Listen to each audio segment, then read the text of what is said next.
Stock market में direct invest करना ना बहुत रिस्की हो जाता है, लेकिन फिर भी रिस्क है तो इसका हमें इन्वेस्ट तो करना है स्टॉक मार्केट में, क्योंकि स्टॉक मार्केट से ही हमें लॉन्ग टर्म में वेल्थ क्रिएट होगा।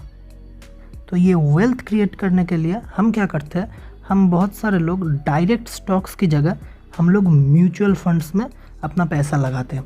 तो म्यूचुअल फंड्स में पैसा लगाने के लिए हमें कुछ चीज़ों का ध्यान रखना पड़ता है, जैसे कि फॉर एग्ज़ाम्पल वो म्यूचुअल फंड किस चीज़ में लगाता है, वो लार्ज कैप है या फिर मिड कैप है या फिर वो मल्टी कैप है। ये सारी चीज़ें हमें ध्यान रखना पड़ता है। दूसरा, उसका फंड मैनेजर क्या है। तो आज हम इन्हीं सारी चीज़ों पे फोकस करेंगे कि आपको एक म्यूचुअल फंड लेने से पहले क्या क्या क्राइटेरिया अपने दिमाग में रखना है कि अगर ये क्राइटेरिया फुलफ़िल हो रहा है तो ही मैं म्यूचुअल फंड्स में पैसा लगाऊंगा, जिससे आप लॉन्ग टर्म में एक रियल वेल्थ क्रिएट कर पाएंगे। तो चलिए देखते हैं वो क्या क्या क्राइटेरियाज है। तो सबसे पहला क्राइटेरिया जो आ जाता है वो आता है लॉन्ग टर्म म्यूचुअल फंड। अब ये लॉन्ग टर्म म्यूचुअल फंड क्या होता है? इसका मतलब होता है कि आप जो म्यूचुअल फंड पिक करने जा रहे हो वो कम से कम 5 इयर्स ओल्ड होना चाहिए। इससे क्या होगा, 5 साल पुराना होगा तो आपको उसका 5 साल का CAGR रिटर्न दिखेगा, जो कि एक बहुत ही इंपॉर्टेंट चीज़ होता है म्यूचुअल फंड पिक करने से पहले। अगर कोई म्यूचुअल फंड है उसका 5 इयर्स CAGR रिटर्न आ रहा है अप्रॉक्सीमेटली 15% के आसपास, तो आपको उस म्यूचुअल फंड में पैसा नहीं लगाना चाहिए, क्योंकि हम सबको पता है कि म्यूचुअल फंड में हम 15% के हिसाब से क्यों लगाएंगे जब इंडेक्स ही हमें अप्रॉक्सीमेटली 15 to 16% का रिटर्न हर साल दे रहा है। तो हम म्यूचुअल फंड में एक्स्ट्रा एक्सपेंस दे के क्यों करें, पहला। एंड दूसरा होता है कि ये CAGR रिटर्न आपको बताता है कि ये फंड कितना कंसिस्टेंट है। ऐसा नहीं कि ये फंड पहले साल में क्या किया 5% का रिटर्न दिया, दूसरे साल में इसने 10% का रिटर्न दे दिया और तीसरे साल में इसने 50% का रिटर्न दे दिया। तो अगर आप ये वाला साल ही सिर्फ देखेंगे, ये थर्ड वाला ईयर, तो यहाँ पे आपको दिखेगा इसने तो 50% का रिटर्न दिया, मतलब ये बहुत ही अच्छा है। लेकिन जब आप इसका 5 ईयर CAGR करेंगे तो 5 साल में एक म्यूचुअल फंड अगर ऑन एन एवरेज हर साल 15% से ज़्यादा रिटर्न दे रहा है तो आपको समझना पड़ेगा वो एक अच्छा म्यूचुअल फंड है, क्योंकि 15% से ज़्यादा का CAGR कोई भी म्यूचुअल फंड बहुत ही मुश्किल से दे सकता है। समझ आया? अब आता है हमारा दूसरा क्राइटेरिया, जो कि आता है फंड मैनेजर।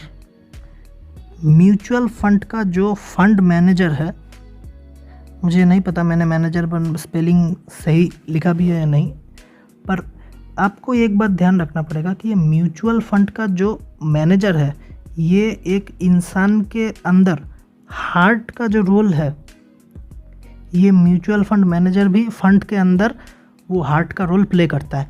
यानी कि अगर आपका फंड मैनेजर कैपेबल है 100 करोड़ रुपए मैनेज करने के लिए, एंड अगर उस म्यूचुअल फंड में वो 80 करोड़ रुपए मैनेज कर रहा है, तो जाहिर सी बात है वो बहुत ही अच्छा रिटर्न लाएगा, ज़रूर इंडेक्स को बीट कर पाएगा, यहाँ तक कि वो 25 to 30% का रिटर्न भी दे सकता है। लेकिन अगर आपका फंड मैनेजर कैपेबल है 100 करोड़ के लिए एंड आप उसे 800 करोड़ मैनेज करने दे रहे हो, तो आप वो 25 to 30% तो क्या, वो 5% भी ला नहीं पाएगा, क्योंकि वो बहुत ही ज़्यादा फंड मैनेज कर रहा है। तो फंड मैनेजर कैसा है, उसका ट्रैक रिकॉर्ड कैसा है, ये जानना बहुत ही इंपॉर्टेंट हो जाता है। ओके, तो ये फंड मैनेजर एक बहुत ही इम्पॉर्टेंट क्राइटेरिया हो जाता है। इसे मैं रेड कलर से मार्क कर देता हूँ, सॉरी ग्रीन हो गया। तो ये फंड मैनेजर बहुत इंपॉर्टेंट रोल प्ले करता है। तीसरा जो हमारा क्राइटेरिया आता है,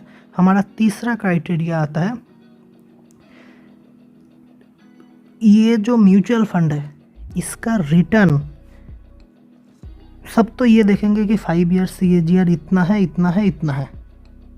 इतना है, लेकिन कोई ये नहीं देखेगा। फॉर एग्जांपल कोई फंड है जिसने 2015 में फंड स्टार्ट किया है, 2015 में उसने अपना फंड स्टार्ट किया है एंड 2015 में स्टार्ट करने के बाद वो 2020 तक उसका एवरेज रिटर्न रहा है 20%। बहुत अच्छा रिटर्न है। अब हमें देखना है कि 2015 से 2020 के अंदर 2020 में जब मार्केट क्रैश आया था तब ये फंड 2020 में आपके पैसों पे कितना रिटर्न बना पाया या फिर आपके पैसों को माइनस में जाने से कितना रोक पाया। क्योंकि अच्छा फंड वही है जो ज़्यादा रिटर्न्स तो आज ला सकता है, इंडेक्स को बीट तो कर सकता है, साथ ही साथ जब मार्केट क्रैश हो रहा है यानी कि मार्केट में पैनिक है, सेलिंग है, उस वक्त वो म्यूचुअल फंड कैसे आपके पोर्टफोलियो को एक स्ट्रेट लाइन में या फिर एक पॉजिटिव वे में ग्रो कर पा रहा है। ओके, तो ऐसे ही फॉर एग्जांपल मान लेते हैं कोई फंड बना है 2010 में, तो आप उससे 2018 का मार्केट क्रैश ले लीजिए या फिर 2020 का मार्केट क्रैश ले लीजिए। उसके बाद आप उससे 2013 में जो थोड़ा सा क्रैश आया था उसका ले लीजिए। अब देखिए इन कुछ सालों में उसने कैसा रिटर्न दिया है, और अगर इन कुछ सालों में इसने पॉजिटिव रिटर्न भी दिया है, इंडेक्स को बीट करना तो छोड़ ही दीजिए, अगर इसने 5% का भी एवरेज आउट रिटर्न दिया है, इसका मतलब वो फंड बहुत ही अच्छा फंड है। आप उसमें आँख बंद करके इन्वेस्ट कीजिए, क्योंकि बहुत ही कम फंड्स होते हैं जो मार्केट क्रैश के दौरान आपको पॉजिटिव में रिटर्न दे पाते हैं।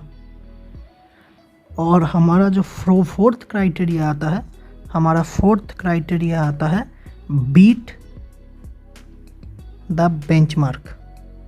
बीट द बेंचमार्क इसका मतलब है आपका जो म्यूचुअल फंड है वो क्या है। अगर वो लार्ज कैप है तो फिर आप निफ्टी 50 एंड निफ्टी 100 का या फिर निफ्टी नेक्स्ट 50 का ले लीजिए।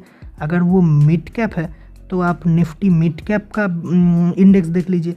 एंड अगर वो अपने जो इंडेक्स है उसके बेंचमार्क को बीट कर पाता है, यानी कि निफ्टी 50 का एवरेज रिटर्न हम सबको पता है 15% के आसपास CAGR में, तो अगर कोई लार्ज कैप फंड इस 15% से 1% भी ज़्यादा ला रहा है, यानी कि ये 15 की जगह पे ये 16 to 17% का रिटर्न ला रहा है, इसका मतलब ये बहुत ही अच्छा फंड है। क्योंकि लॉन्ग टर्म में ये 1% बहुत ही ज़्यादा मैटर कर जाता है। मैं आपको अभी इंटरनेट पे दिखाता हूँ कैसे मैटर करता है। तो यहाँ पे हम SIP कैलकुलेटर में आ चुके हैं। फॉर एग्जांपल SIP कैलकुलेटर में हम मान लेते हैं आप हर साल यहाँ पे 5,000 रुपये इन्वेस्ट करते हैं एंड आपका एक्सपेक्टेड रिटर्न है 16% एंड टाइम पीरियड है 30 ईयर्स। तो फिर आपका जो रिटर्न बनता है वो 4,25,00,000 के आसपास बनता है। वहीं पे अगर आप ये 16% को थोड़ा सा बढ़ा के, बस इसे याद रख लीजिए 4,25,000, मैं यहाँ पे लिख लेता हूँ इसे, ये 4,25,000 ओके।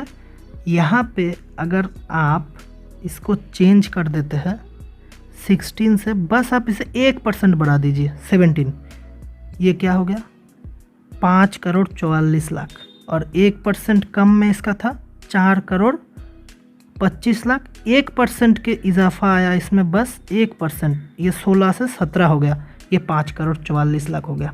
1% के हिसाब से आपको लॉन्ग टर्म में 1,00,00,000 करोड़ के आसपास का प्रॉफिट हुआ। समझ रहा है आपको? तो ये था कुछ बेसिक क्राइटेरिया एक म्यूचुअल फंड को चूज़ करने का। तो सबसे पहला क्राइटेरिया है वो म्यूचुअल फंड 5 साल, मिनिमम 5 साल पुराना होना चाहिए, जिससे आपको ये पता लगे कि उसका ट्रैक रिकॉर्ड कैसा है। दूसरा, उसका फंड मैनेजर अच्छा होना चाहिए, जिससे आपको पता चले कि वो फंड मैनेजर आपके पैसे को मैनेज कर भी पाएगा या नहीं। तीसरा है, आप देखें मार्केट क्रैश के दौरान वो म्यूचुअल फंड आपको कैसा रिटर्न दिया है। एंड फोर्थ है, अगर वो कंसिस्टेंटली हर साल अपने बेंचमार्क को बीट करता रहा है, इसका मतलब वो एक अच्छा म्यूचुअल फंड है। अगले पार्ट में हम लाइवली कुछ म्यूचुअल फंड्स लेंगे एंड उन म्यूचुअल फंड्स को इन सारे क्राइटेरिया से कंपेयर करेंगे एंड हम आपको नेक्स्ट वीडियो में लाइव एनालिसिस करके एक म्यूचुअल फंड सजेस्ट करेंगे ओनली फॉर एजुकेशनल पर्पस।